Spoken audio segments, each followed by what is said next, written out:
Bien, chicos, ahora sí, iniciamos la clase. Vamos a compartir el material del día de hoy, que creo que es este que está acá.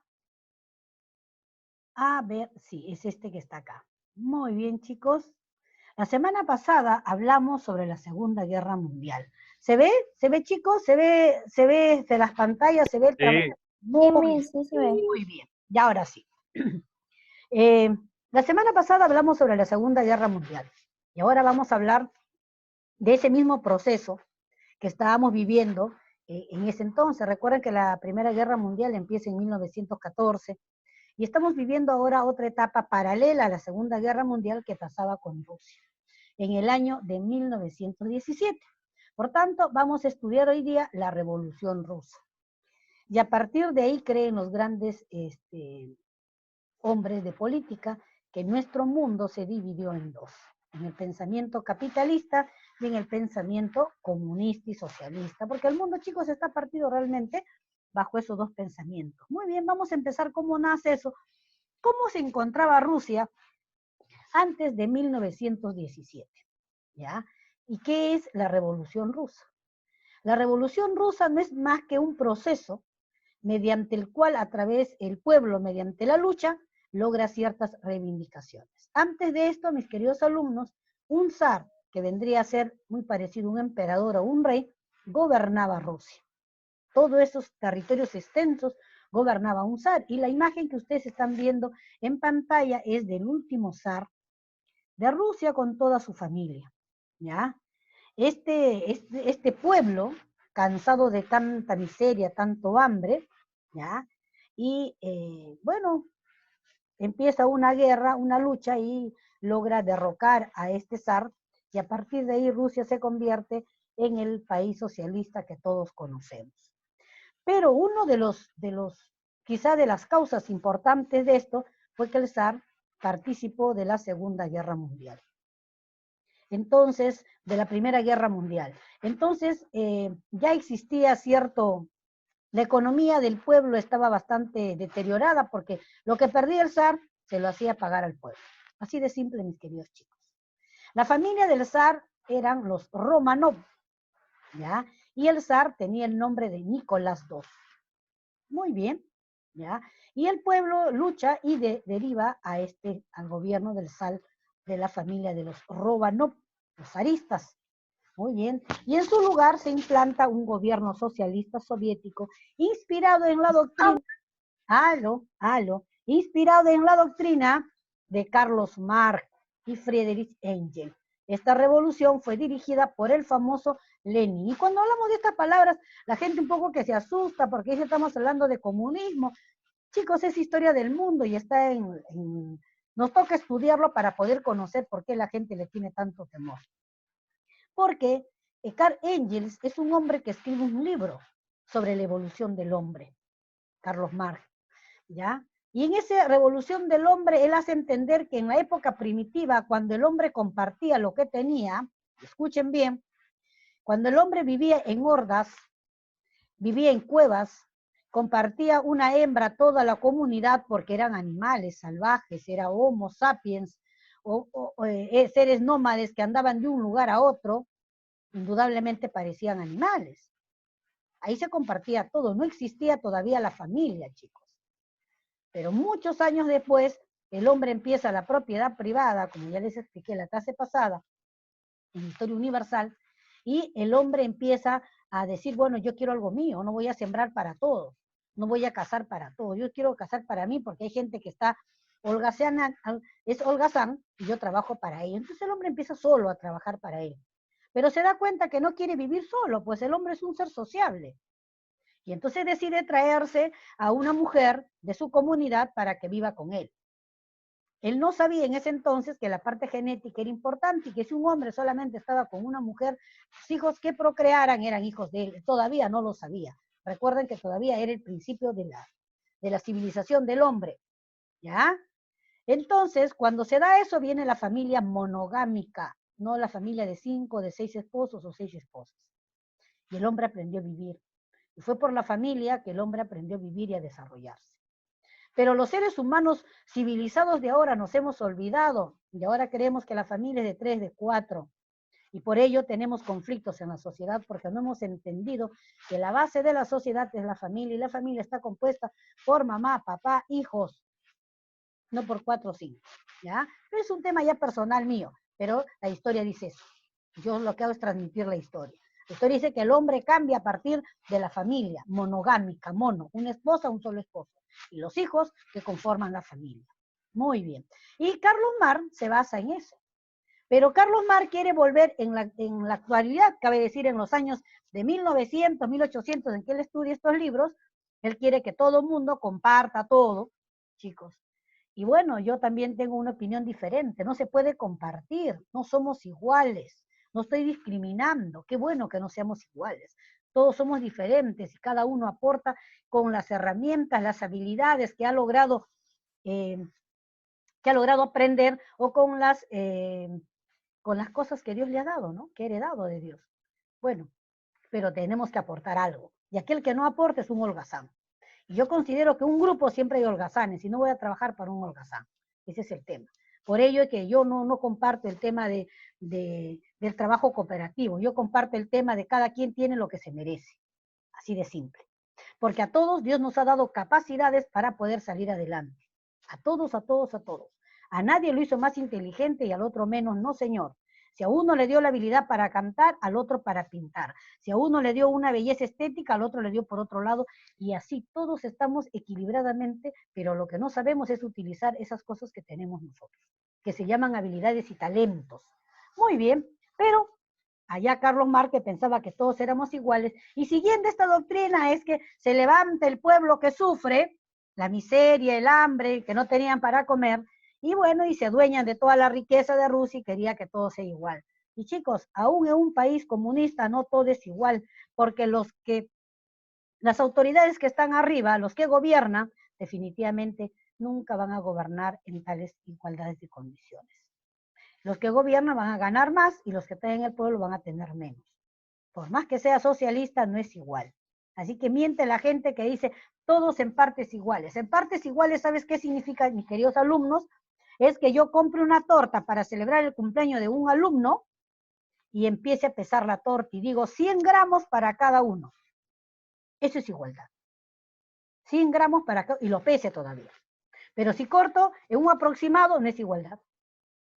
Entonces no puede haber igualdad, mis queridos estudiantes. Pero ese fue el principio y la gente creyó en ese socialismo, en ese comunismo, y vamos a ver todo lo que pasó después. ¿Listo?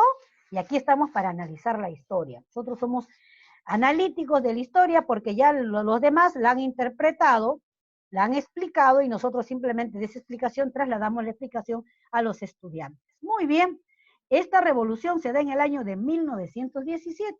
Recuerden, 3 años después de haberse dado iniciado la Primera Guerra Mundial. El zar Nicolás II todavía reinaba en Rusia y participa de la Segunda Guerra Mundial porque quería ganarle territorios a Alemania. Su enemigo del zar era de los alemanes. Pero empezó a perder él y perdió mucho terreno y dinero también, porque cuando uno entra a guerra tiene que gastar en logística, se llama. Armamento, alimento para tus tropas, vestimenta para tus tropas, etcétera, etcétera, etcétera. Y empezó a perder. ¿Y quién tenía que pagar los platos rotos? El pueblo, porque él era el zar, él no iba a perder. Y ahí es donde vienen las luchas de clases. Ya desde 1870 se había empezado a trabajar el pensamiento socialista, el pensamiento de lucha, de rebeldía en el corazón de los pueblos de Rusia.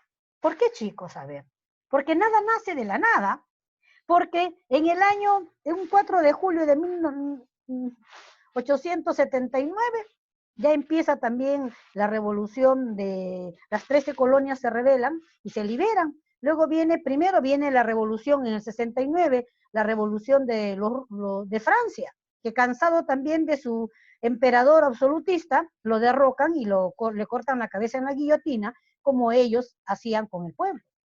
Entonces, el primer grito de libertad en el mundo es en Francia. Le sigue Estados Unidos, la colonia. Estaban muy felices viviendo en Estados Unidos, en Norteamérica, pero eran colonia de Inglaterra. Inglaterra empezó a tener una crisis económica Y simple y llanamente, ¿qué hizo? Vamos a hacer que ellos paguen tributo. Entonces se ponen a pensar, y ahora, ¿cómo le hacemos para que paguen tributos? Porque le estaba yendo tan bien a las 13 colonias que estaban en Norteamérica.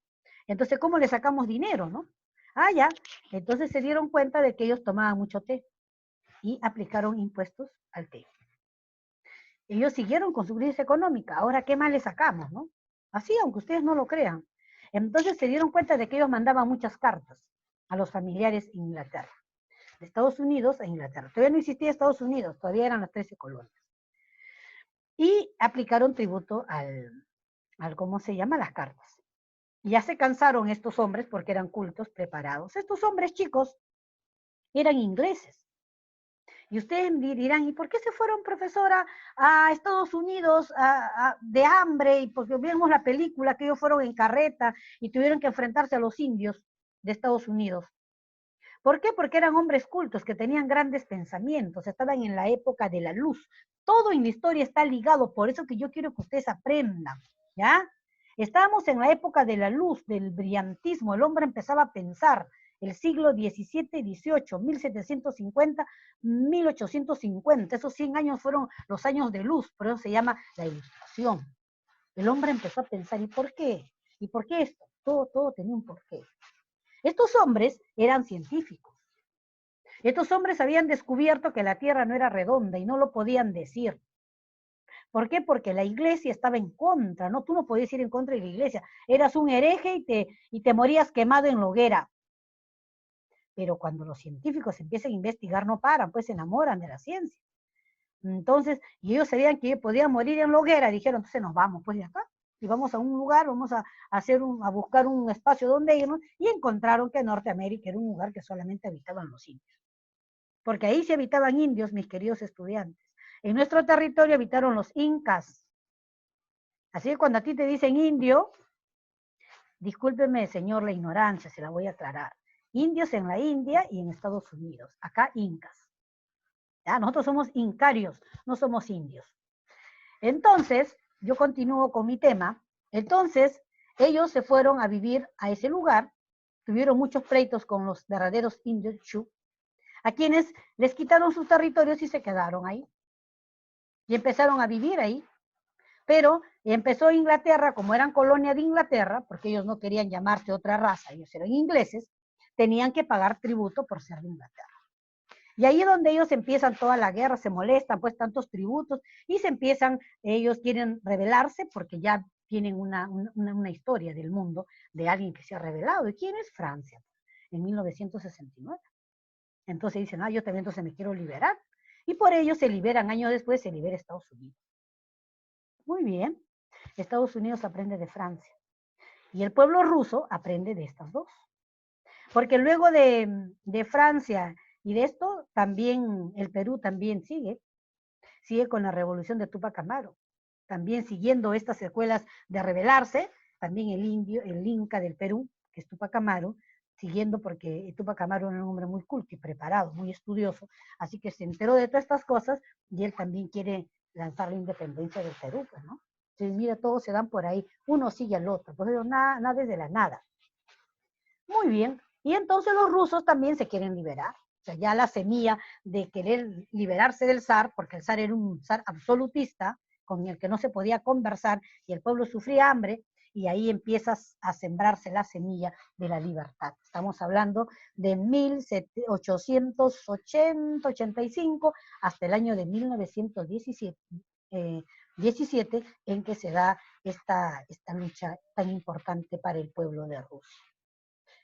La semilla de la libertad, mis queridos estudiantes, se forja poco a poco. La semilla del pueblo del Perú se forjó desde el primer grito de independencia de José Gabriel Condorcanqui, culmina en 1824 con la capitulación de Ayacucho y la participación de Simón Bolívar en la batalla de Junín y Ayacucho, un 6 de diciembre. Un año maravilloso donde el Perú realmente se libera de los españoles, ¿no? Y pasamos a un gobierno republicano. Bueno, yo vuelvo nuevamente, chicos, a este país de Rusia. Entonces, ya la semilla estaba en el corazón de este pueblo que sufría, y por ello que en 1917 este pueblo se libera. Inspirados, dicen ellos, en la doctrina de la cooperación, del socialismo, tierra para todos, igualdad para todos, cosa que no existe, mis queridos alumnos, ¿ya? Y ellos se rebelan. Y su líder es Lenin. Vamos a ver su verdadero nombre, pero el mundo lo conoce como Lenin. Muy bien, ya sabemos entonces a quién le quitan los territorios. Las causas de esta revolución, aquí vamos a ver, económicas. Las industrias del mundo florecían. Recuerden que estábamos con la primera revolución industrial. El hombre estaba produciendo millones, los países poderosos, los imperios, querían más territorios para poder vender. El mundo estaba muy bonito. Todo era una economía creciente. Sin embargo, Rusia, la clase obrera, era maltratada. ¿Ya? La prosperidad no había llegado a las masas del pueblo, del obrero, del campesino en Rusia. ¿Ya? Pero sin embargo en la ciudad había prosperidad, pues no igual como en las grandes capitales hay prosperidad y siempre el último rezagado es el agricultor. Ahora también, mis queridos alumnos. Lo que no saben ustedes es que ahora, si los campesinos no siembran, dentro de 3 meses, si seguimos en pandemia guardados en casa, no vamos a tener que comer. Y es tiempo de que las autoridades volteen la mirada hacia el pueblo, hacia el campo, y le den mejores tratos a nuestros agricultores para que sigan trabajando, porque mientras que nosotros estamos en casa, y lo digo yo también, que vivo en el campo y veo pasar a mi gente a trabajar desde las 5, 4 de la mañana, pero como soy profesional, yo me quedo en casa haciendo las clases para ustedes. ¿Ya? Pero los veo pues que ellos pasan y trabajan. Para ellos no hay coronavirus, mis queridos alumnos. Hay diferencias sociales aún en nuestro país. Ellos siguen trabajando. Ellos siguen cosechando naranjas, mandarinas, sembrando papa, camote, y no les miento. Ellos y no se enferman. Acá donde yo vivo, existe una tranquera, somos como una isla, donde el que ingresa se lava, lo desinfectan y puede ingresar, porque aquí dentro están campesinos, pero no hay ningún contaminado, increíblemente. Muy bien. Vuelvo yo a la etapa actual. Entonces, esta clase obrera campesinada, que eran grandes terrenos de Rusia que se dedicaban a sembrar un montón de productos agrícolas, esta clase sufría, pues, ¿no? Frente al mundo y al imperio que crecía en la revolución industrial, que fabricaba miles y miles de zapatos y de ropa y que no tenía pueblos donde venderlas. Porque la gente obrera, mis queridos alumnos, no compra mucho, no tiene tiempo para combinar zapato, cartera, etcétera, etcétera, etcétera. Se pone lo que hay y si el color rojo y amarillo le da igual, lo importante es que abrigue. Esa es nuestra realidad. Muy bien, entonces esa gente también sufría. Entonces una de las causas fue la economía. Mientras el pueblo, el mundo florecía industrialmente, el pueblo de Rusia, los agricultores, padecían mucha hambre y mucha miseria. ¿Qué pasaba con la parte social? La inmensa mayoría de Rusia, el 80% era campesino. Ah, caray, ya estábamos mal ya. Ya estábamos mal porque del 100% del pueblo de Rusia, el 80% era campesino. ¿Qué quiere decir, mis queridos alumnos? Que solamente 20% vivían bien y que el 80% vivía mal. Y cuando tú tienes a un país equiparado que vive más mal que bien, y que es la mayoría, ten mucho cuidado, porque vienen las revoluciones, pues, porque ellos son la masa popular, es el pueblo, que si marcha, a esos 20% se los lleva de encuentro. Para que el pueblo salga adelante, para que una autoridad salga adelante, tiene que tener más del 50% de apoyo en contra de una minoría que siempre va a ser crítica de las autoridades, pero tiene que ser en mayoría. Porque si no, no se gana, chicos. Y en esa situación, el 80% pasaba condiciones infrahumanas. Y cuando digo infrahumanas, no tenía para comer. Era difícil, no había luz, aunque ustedes no lo crean. Ellos vivían en el pasado. Frente a un mundo que se revelaba maravilloso, ellos vivían en el pasado. ¿No? Entonces el campesino ruso no estaba en condiciones de poder disfrutar de esa gran revolución industrial que llegaba al mundo. Y el periódico de ese entonces, miren, saqué un pedazo de ese periódico, qué bonito, La Acción se llaman, ¿no? Diario de la Noche, ¿no? Los diarios eran vándalos en ese entonces, nadie dejaba, el rey zar no quería, pues el zar no quería que Nicolás II, que esto se propagara, pero este diario era un diario rojo.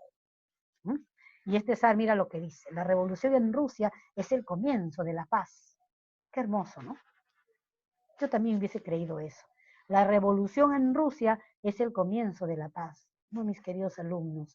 Esas frases románticas, poéticas, cuando hablamos de política no van. No puede haber paz cuando hay desigualdad social, cuando hay gente que sufre, mientras que hay ricos que se llevan el dinero y no comparten y no apoyan lo que tienen con un pequeño porcentaje a mejorarle la calidad de vida del hombre. Y voy a explicar lo que pienso, porque no se vayan a asustar y vayan a pensar, mi profesora tiene pensamientos muy diferentes. No, mis queridos alumnos, mis pensamientos son más humanos. Yo soy un poco más globalizada en mi pensamiento.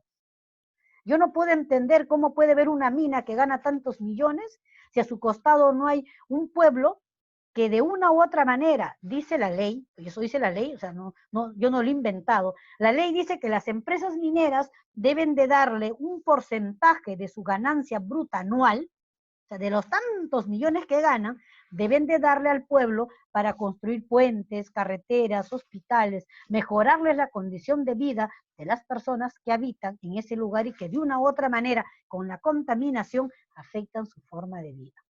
No le dice que se queden sin dinero, dice que un pequeño porcentaje que ellos pueden ayudar a mejorarle la calidad de vida. Como muchas empresas mineras en nuestro país lo han hecho. Hay ejemplos maravillosos que cuando ya estudiemos la minería lo vamos a poder ver. Y que hay muchas empresas que tampoco no les interesa y están matando de hambre, de contaminación a nuestro pueblo, y lo cual tampoco no puede ser. Y para eso están las autoridades, gobiernos regionales, gobiernos, ministros y, en fin, alcaldes que tienen que velar pues por el beneficio de su pueblo. Para eso están las autoridades, para eso han sido elegidas. Pero lamentablemente la corrupción es grande, todos reciben, ¿no?, su porcentaje, su fracción de dinero, y entonces todos se quedan callados y el pueblo sigue sufriendo. Bueno, muy bien. Yo vuelvo, chicos, yo vuelvo a Rusia, y eso pasaba acá. 80% sufría contra un 20% que estaba bien. Muy bien. Causas sociales. Muy bien. Y las causas políticas. Rusia era una monarquía antes de la revolución. Su gobernante era el zar, que tenía poderes despóticos. Era despótico. No hacía caso a nadie. Y autocrítico. Él solo se autocriticaba, indudablemente se autocriticaba bien. Impedía toda forma de oposición. Cada vez que el pueblo quería conversar con él lo impedía, mediante una impecable represión policial. O sea que el señor era un rey, un zar absoluto, nadie podía llegar a él, el pueblo no podía llegar a él, porque tenía a la policía que reprimía para que pueda llegar a él. Mientras tanto, en el país imperaba el hambre, la miseria y la corrupción. La corrupción de todos sus allegados que administraban el poder del zar, y el hambre y la miseria del pueblo del 80% que sufría. Muy bien, mis queridos estudiantes, continuamos ahora, y estas son las etapas de la revolución. Hasta acá, chicos, ¿me entendieron? A ver, estudiantes, levantamos la manito, ¿me entendieron? Sí, Miss. ¿Sí? Ingrid, muy bien. ¿Quién más? ¿Los demás no están? ¿Se fueron a tomar café?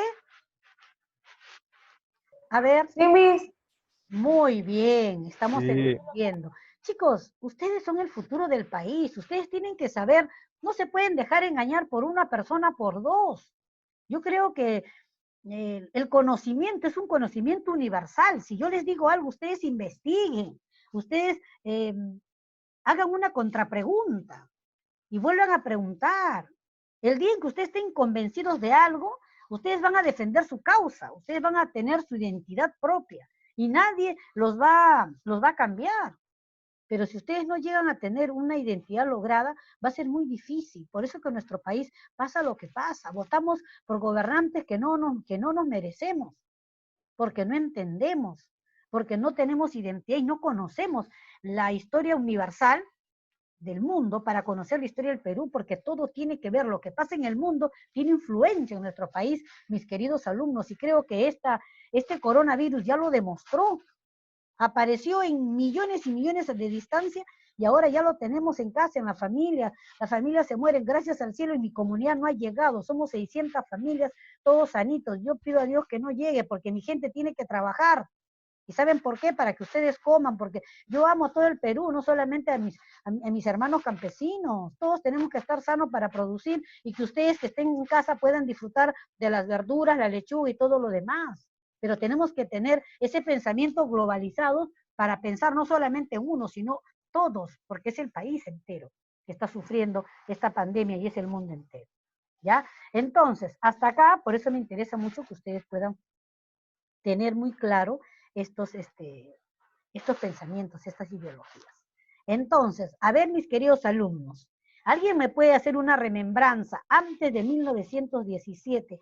¿Cómo estaba Rusia? Con sus propias palabras, chicos, no hay que tenerle miedo. Lo que sí he entendido, gobernaba tal, cómo estaba Rusia, y por qué el pueblo se levanta, cuánto era el porcentaje que sufría, el porcentaje que estaba bien. Porque si todo hubiese estado bien, como en los cuentos de hadas, donde hay reyes y reinas, y príncipes y princesas, y un pueblo que vive feliz porque le dan de comer, y crece y se desarrolla, no hubiese pasado nada de esto, ¿no? A ver, ¿quién me quiere contar algo sencillo? De paso refrescamos y reforzamos la primera parte.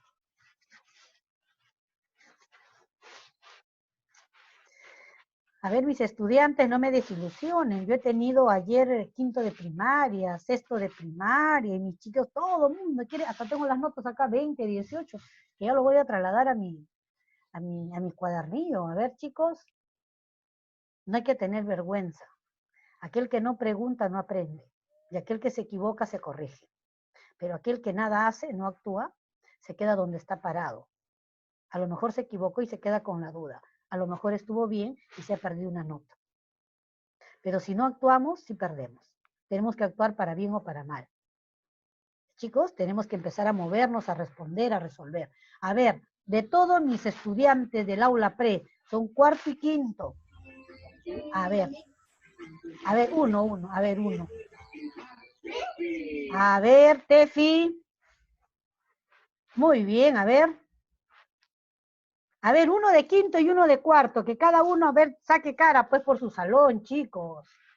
O no me entendieron, o se fueron a tomar café. No pude, no, Miss, no pude escucharla. ¿Puede repetir la pregunta o lo que haya dicho? Por favor. Ya, la No pude pregunta. Primero, ¿me escuchaste la clase cuando hablé de cómo se encontraba Rusia? Sí, sí, Muy pues. bien. La pregunta es, ¿cómo se encontraba Rusia antes de 1917? Porque la revolución fue en 1917, cuando el pueblo toma y destrona al zar Nicolás II. Explícame cómo se encontraba para que el pueblo pudiese rebelarse. Uno se rebela cuando algo está mal, ¿no? Entonces explícame con tus propias palabras qué entendiste de cómo se encontraba Rusia antes de 1917. Miss, ¿no había como dictadura ahí No antes de era dictadura, amor, era 1917? un zar. Un zar es como un rey, un emperador, Ah, ok. ¿ya? Yeah. De todos esos países el zar gobernaba, se llamaba Nicolás II, ¿ya? Uh-huh. Era un zar, así como tú dices, no dictador, se dice absolutista. Hubo Era, una revolución. claro, pero Absoluto. porque el zar no, el pueblo no llegaba a su rey, a su zar. Y si el pueblo quería reclamar, no había forma de llegar al zar para decirle, oye, mira gobernante, oye, mira emperador, oye, mira presidente, ¿no? Esto estoy pasando, no había. ¿Quiénes replegaban que el pueblo no pudiera conversar con su zar?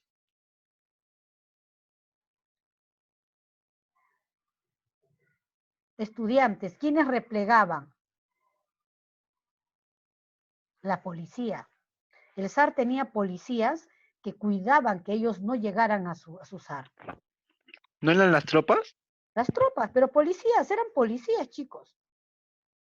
Policías. O sea, el zar tiene policías. Rusia tiene policías, chicos. Las tropas se dice cuando están en guerra, pero eran policías que cuidaban que no pudieran llegar ¿cómo se llama? Al zar. ¿Ya? Y muy bien ya. Pero el pueblo, ¿por qué? ¿Por qué estaba molesto el pueblo? A ver, ¿qué estaba pasando con el pueblo?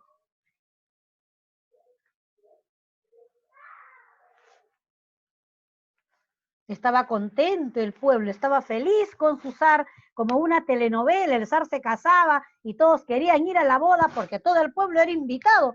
Yo no estaría mal, estaría feliz. Iba a ver a la princesa, iba a ver al rey. Porque pedían paz. A ver, hijo, escúchenme acá, escúchenme todos. El 80% de la población de Rusia, que es enorme el territorio, está conformado por campesinos, en ese entonces. La agricultura era una actividad económicamente importante en Rusia, antes de la primera revolución industrial. La primera revolución industrial cambió los feudos, los terrenos, por la revolución industrial y la industria. No existía industria, mis queridos chicos, entiéndanlo así. En el mundo no existía industria. La economía y el campo el campo era la economía más fuerte del mundo entero. Pero cuando aparece la industria, y de cada 4 pares de zapatos que fabrica un simple zapatero, con la industria se hacían cientos y cientos de miles. La cosa cambió. El mundo encontró la fórmula mágica de tener dinero y tener poder. Frente a lo que pasaba en el mundo, me estoy refiriendo a Francia, Inglaterra, Alemania. Rusia era un país que seguía viviendo de la agricultura. El 20% lo conformaban los hombres que eran autoridades y que de una u otra manera tenían el trabajo económico, social, pero eran autoridades. Los demás era pueblo. Así de simple. Y cuando empieza el zar y entra a la Primera Guerra Mundial, porque él lo que quería era quitar terrenos a Alemania, pero Alemania estaba bien preparado, pues. Y empezó a perder, y económicamente empezó a perder.